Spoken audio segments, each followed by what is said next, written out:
Šonadēļ valdība atbalstīja iesniegšanai Saeimai vienošanās ar starptautiskiem aizdevējiem, Vēstuļu valūtas fondam un papildus saprašanās memorandu ar Eiropas komisiju.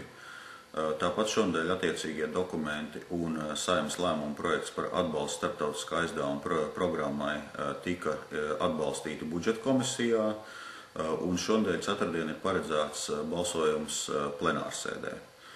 Šis ir ļoti būtisks jautājums, jo ļaus mums turpināt Latvijas ekonomikas stabilizācijas programmu un turpināt saņemt starptautisko aizdevumu. Pagājušā nedēļā tāpat notika augsta līmeņa darba grupas sanāksme ar starptautiskiem ekspertiem, kurās pārunājām Latvijas konkurētspējas paaugstināšanas iespējas un pāreju no īstermiņa krīzes vadības uz vidēja termiņa perspektīvu. Šonadēļ ir paredzēta arī Baltijas valstu premjera neformālā tikšanās, kurā pārunāsim Baltijas valstu sadarbību pamatā ekonomikas un aizsardzības jomās.